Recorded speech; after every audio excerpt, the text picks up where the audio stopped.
George Kilpatrick, Inspiration for the Nation, celebrating people that we feel good about.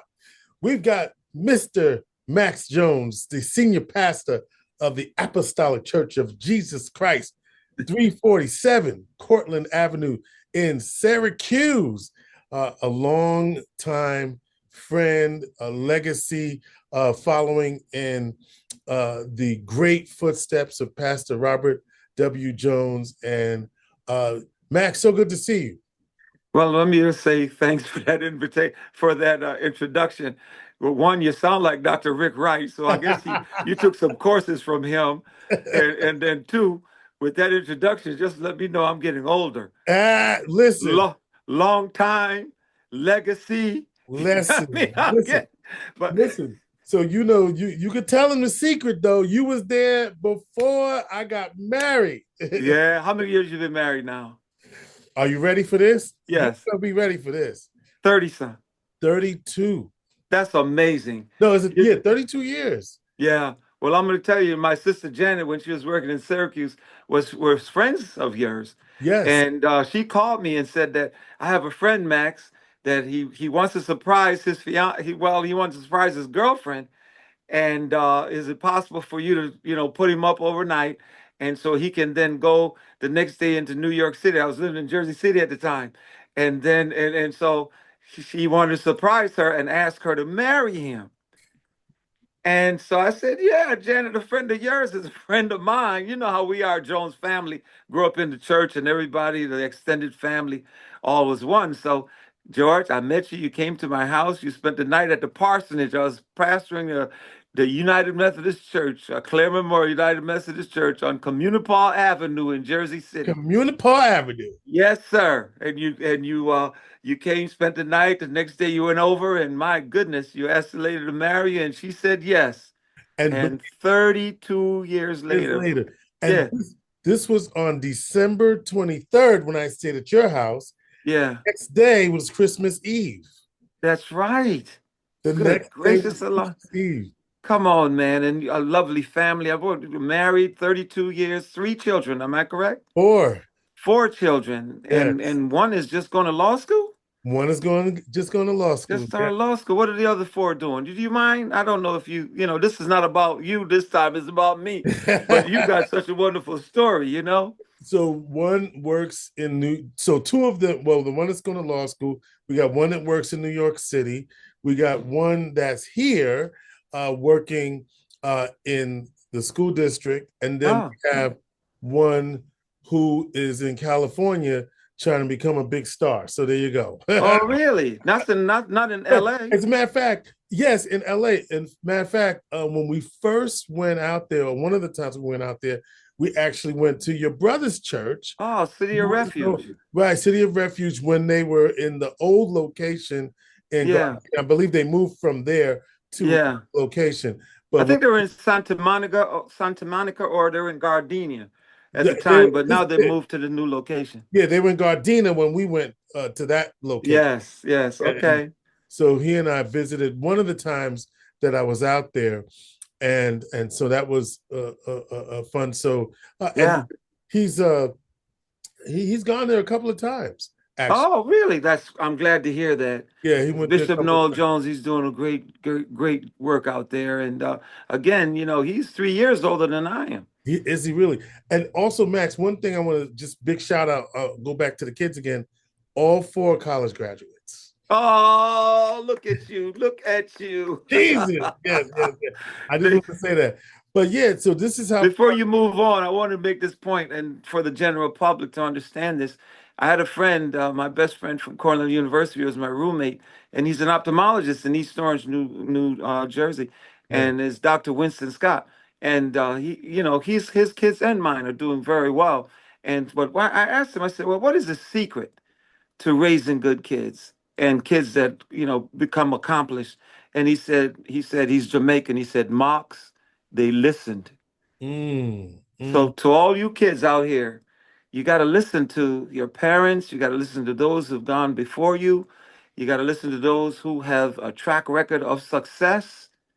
And so you don't have to reinvent the wheel. You don't get distracted. You can learn from them. You're going to have your own challenges. Right. But why have the challenges that other people have already overcome and can tell you how to overcome those challenges. Come on. Listen, I'll give you another thing, right? And I was thinking about this the other day. On our door, there's a photograph as the kids go out the door. It's a photograph, and on the photograph is I believe it's a little girl who's got a graduation tassel on. Oh, okay. Every day when they left the house, that was that picture reinforced what the I expectation, like that. I right? like that. Got to visualize it. Visualize. So, and Yeah. I'm thinking, oh, this is just a picture. But actually, when I think about it, every day when they came in and when they left, they had a visual reminder of what the expectation was for them. Now, look, we know I talked about being proud of them. They're all college graduates. Look, whatever they're people right now today, you don't have to do that, right? That's right. And you didn't have to do it then either, because there's all Right. kinds of ways that you can be successful in today's society. That's I'm right. proud that they have prioritized education, but there's a lot of different ways to be educated. Look, my nephew just he went a different way, right? College. Hmm. He didn't go to college per se, but he went to trade school, and now he's doing very well. Got a good job with one of the railroads down there, and so this is what I'm saying. You're a different path. Different paths and different Yeah. expectations. And Let so, me just add something on to that too. There's a different path, but I think there's one path to being a good person. mm, So it doesn't matter what you do for a living, right? And it doesn't matter what your dreams and goals are, per se. But if you're a good person, mm-hmm. then goodness will also come to you. Yes, yes. And so, and You feel me? yeah, I will. Let me just give you your honorific, Pastor Max Jones. Okay, I just did that one so I could just continue to call you back, because I don't want your parishioners to be calling me. Well, why he ain't never call you back? Listen, you already opened it up by saying we're friends, Yes, yes, right? And yes. then what I say, honestly, what I say to the folks that I have brought up in ministry and have trained, and I had one of them that I trained. I saw her later on, and I called her by her name, and she said, "Don't call me out of my name." And I said to her, "Well, what was Jesus's name?" It was Jesus, and we call him Jesus now. What about Paul? When we're preaching and we say, okay, we're going to read a story about Paul, we Yeah. don't go into Apostle Paul. We don't go in all of those kinds of formalities. And one of the things that I find is that, let me just toss this out. In the Black church, Mm-hmm. we use this formality. But I pastored in the United Methodist Church, as you know, because that's when you met me. I was pastor in the United Methodist, Clement Memorial United Methodist Church, and the senior pastor of this tremendous successful ministry that I did my internship in Little Rock, Arkansas, he was called Brother John. Mm. Everybody knew him as Brother John. But we take on this title, and I think it sometimes it puts something between us and the congregation and the pews, where they don't feel comfortable calling us by our name, and then we feel a little disrespected when we're not addressed with our title. But I prefer to call. Bottom line, I prefer pastor than anything else, because my heart is being a pastor. But Yeah. if you call me, if you're a friend of mine and you call me Max, then that reminds me of our relationship, right? And it's closer than pastor or member or pastor or parishioner relationship. So I just wanted to make that point out so people understand that we got to break down these walls of positions and stuff, so that we can really have a good dialogue, and you can get comfortable talking to me and I can get comfortable talking to you. Let's go. All right. Yeah. So Pastor Jones Hmm. and Max, listen. Call me Max, man. All right. Listen, I wanted to just talk about what it feels like to carry on the legacy of the ministry that your father, Pastor Robert W. Jones, founded, and what that's like for you right there at 347 Cortland Avenue. Well, I love it because when I was a youngster, as you know, I went to Cornell University. I played basketball at Central Tech. I was a basketball player 2 years in a row. I was a first team, all city, junior and senior year. my senior year, George Cooper, Terry Neal, Ricky Nullins, and Johnny Elliott, we were the starting five that won the championship in Syracuse for Central Tech.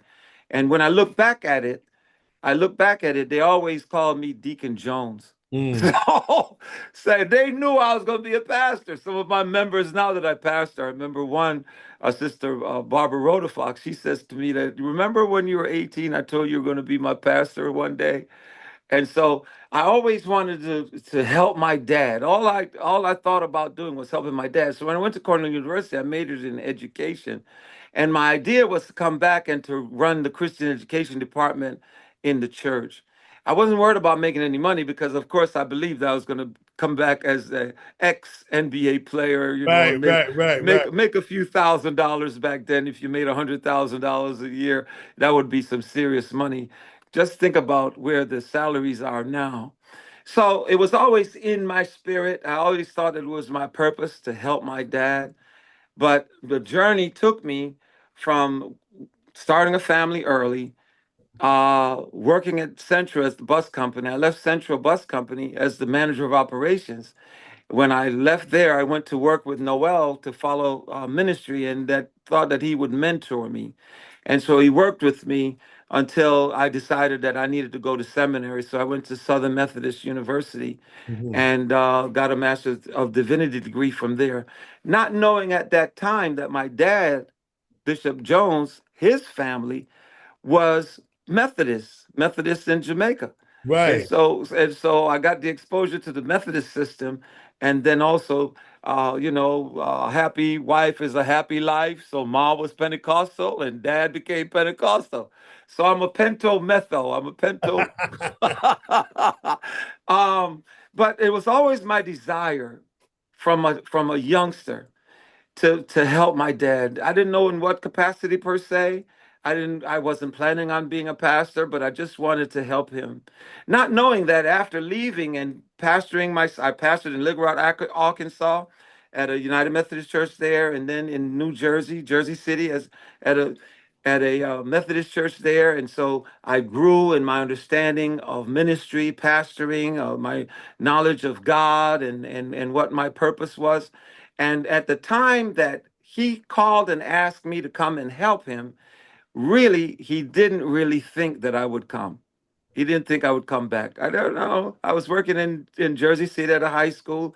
I was a counselor there and coaching basketball, and I was doing what I really enjoyed. I was coaching the JVs, and I was a substance abuse coordinator, a student assistance coordinator at the high school, and was working to the time that he called me. But he never thought that I would come back. And there were some of the leaders in the church who thought it would have been very difficult for me to take on my father's vision and to wear his shoes because he had made such an impact over the 55, 60 years in Syracuse that they thought it would have been difficult for anybody really to follow him. Just like I'm thinking about Bishop Jakes now, and Sarah Jakes, his daughter, and her husband are taking over from his ministry down there at the Potter's house. And one of the things that her husband said, people ask me, how can I take over and follow up after Bishop Jakes? And what he said was, no one person Can do that. can do that. And that's my position with Apostolic. No one person can fill my father's shoes. So I have maintained the relationships that he's had and try to grow them, particularly in Syracuse, in the civic area, in the political area, in the educational area, as well as among the clergy and the spiritual leadership. And so we're talking with Elder Pastor Max Jones Hmm. from the Apostolic Church of Jesus Christ. And so what are some of the things that you see as a vision for Syracuse and the community? You're wearing a shirt. Let's see that shirt. It says youth. Youth what? What is it? Yeah, empowerment, youth Youth empowerment. empowerment And project. so let's talk about what are some of the things that we got about 8 minutes, so we're gonna have to Oh, okay. So I'll try to move it along yeah. quickly as I can. So what you Well, got going on? the first thing that I did was, and I did it purposely, and that was to have a logo and a statement, a motto that I'm fulfilling my father's vision. I'm here to fulfill my father's vision. I want you to stay focused on this because what dad was doing was fulfilling the bishop of New York that sent him to central New York. He was fulfilling his vision of evangelism, of changing lives, saving souls, and also making life better for folks in terms of helping them to get stable employment, helping them to have a house. My dad felt that you'd have a stable member if you had a member who had a good job and was a homeowner. Well, one of the things that was really important in those days that was the establishment of the ministry at Apostolic Church was that we had all of these factories so that we talk about having higher education. Back then, you didn't have to have higher education beyond high school back then because you had options. You had Right. Kraus, or you had the hospitals. You had Fisher Body, which was General Motors. You had Chrysler. You had GE. You had all of these opportunities to work in the factory and make a good living and support your family. But dad felt like, and there was a pipeline between us and those factories because if one member got a job there, they would always tell the other families or the other members that, listen, there's going to be an employment line, go in there on such and such a day, opportunity for them to work.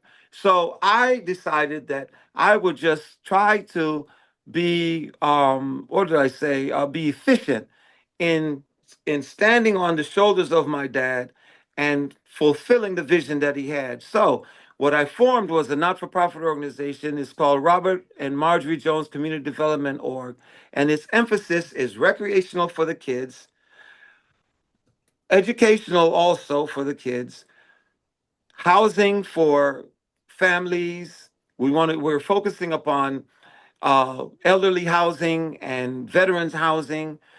And when I came, there were a lot of boarded up houses around the church. I bought them all up.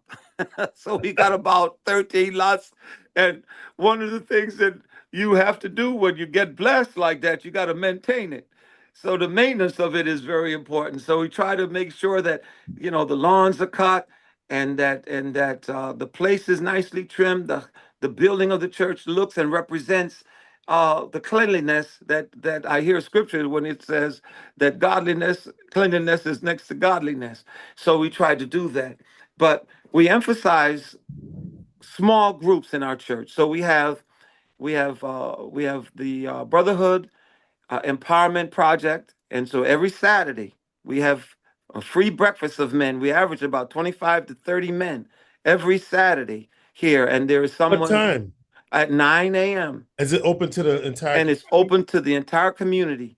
And we don't do just lecturing. We have someone who presents, and then we have dialogue so that all of the men can share. And then we have our women empowerment project that right after 9 o'clock, we'll say the men end around 11. And at 12 o'clock, we have a small support group that is also open to the community. And after that, we formed Holy Harmony. It's a praise dance team for the youngsters. And so right now, as a matter of fact, I just brought a bunch of them. They're downstairs in the sanctuary rehearsing now. And what we want to do with that is, remember when they used to have the steppers Yes, in yes, the community? I yeah. don't hear too much about the steppers, but what we want to do as a church is to offer the community an activity of dance. So it's not like Alvin Haley, but it's not that level, but it's an opportunity for the kids to come. And right now it's mainly the young girls that come between the ages. I believe they're like 13 to 17 that come and they're being trained by someone who is an excellent trainer. And so that they'll have that activity when they come home and get some of that energy out, and then emphasize getting their homework done, get the homework done, do some practice, and then go home. So it's kind of like engulfing an entire family ministry that we're trying to do, and not just for those who are members of the church or for those who are Christians. We invite Jews, we invite Muslims, and that is the way it is in our men's ministry too. It's ecumenical. So you don't have to be a member of our church to participate. As a matter of fact, there are those who are at our church, George, that they come on Saturday. I don't see them on Sunday, and Saturday is their church. So Mm. we're trying to fulfill Dad's vision in that regard. And you said that you bought some of those properties On Cortland, Portland Avenue, on Alexander, all around, right? Okay, so the on Martin Luther King. you because you're all of those, and you're. It's funny because you're in the shadow of Centro, you're in the shadow of JMA Wireless. That's right. You're right there, and in the shadow of Syracuse Housing, right? So you got all of that going on, which gives you a unique perspective on everything. Exactly. And I'm hoping, not hoping, our plan is, our vision is to build a family life center. Going to name that after my mother. And that family life center will be sort of like a YMCA, a YMWCA, where folks can come and you can have activities for every aspect in the family, or every family group. But there will be recreation. There will be, of course, we'll take our dance over there. Our men's ministry will be in the community room, and also like to have a what you call a community kitchen, because what we're finding now is that whenever you have about not bar mitzvah in our community, it's a sweet 16 party. People Right. are searching all over the place. Sometimes they got to go all the way out in Baldwinsville to find a decent place for them to have that kind of a festival, and so that's our plan to do that as well. What would you like to say about what's going on in our community now? You know, we have the high poverty rate.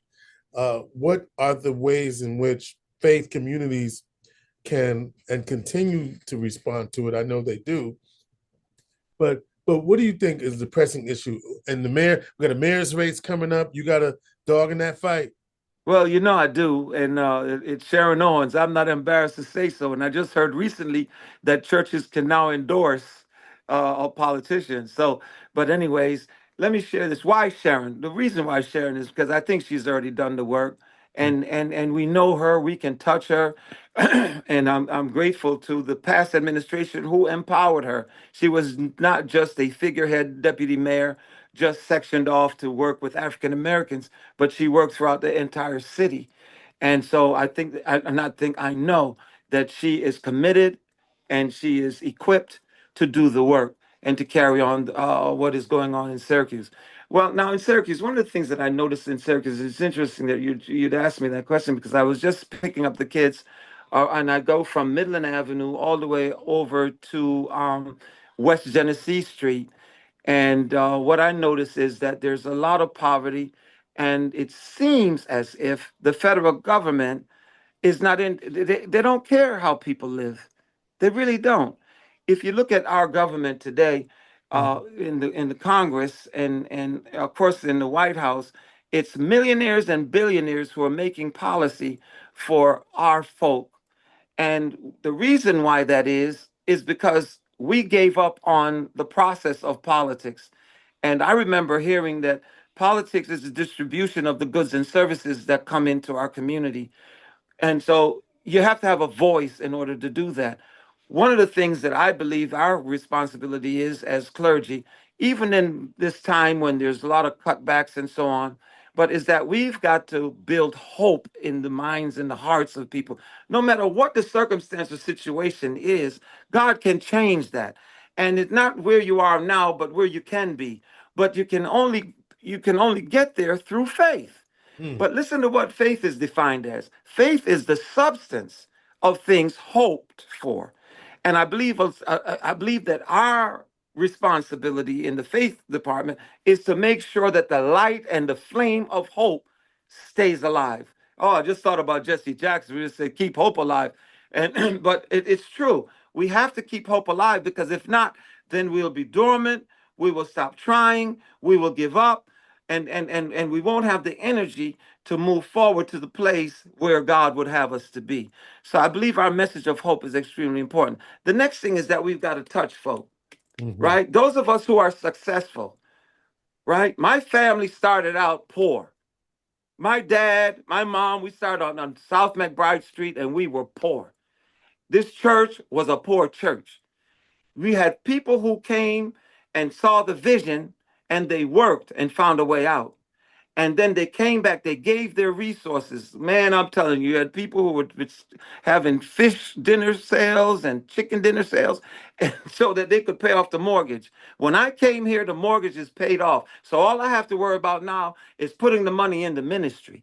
You follow? I don't have to worry about paying the National Grid. Well, back then it was Niagara Mohawk. I don't have to worry about paying for a mortgage. All I have to do is put the money into ministry. So, because of where they started, now I want to share this with you.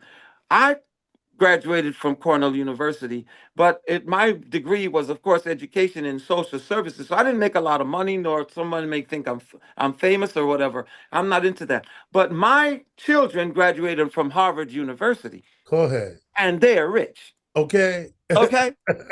And my brother's children, my brother's first grandchild just graduated from Yale University. Come on now. So what I'm saying to you is it's not where you start, but if you have hope and you have direction and discipline, then you can make it. And I believe that is what the gospel of Jesus Christ is all about. It's not all pie in the sky, although it is pie in the sky, but it's also how are you going to function on the earth? And God is going to say, what did you do with the talent that I gave you? Did you invest it? And I believe that's our job to do. No matter how negative, no matter how hard times are, no matter how many forces are pushing against us, we have to have hope and the strength. That gives us the strength to push forward and become who God wants us to be. That is Pastor Max Jones of the Apostolic Church of Jesus Christ, 347 Cortland Avenue in Syracuse. This show is airing on Sunday. So what are the church hours, brother? The church hours, we start at 11 o'clock, and we have children's church. And every fourth Sunday, we have a fellowship at 6 o'clock. So we invite other churches to come and participate with us. So 11 o'clock every Sunday, come and worship with us at Apostolic Church of Jesus Christ, founded by Bishop Robert W. Jones, and Max Jones is the senior pastor. Inspiration for the nation. God bless you, and thank you for all the work that you do, George. Please, we really appreciate that. And you know you got a supporter here. Absolutely, and I do appreciate the support. And he ain't kidding when he says that. God bless you. God bless you too. Inspiration for the nation.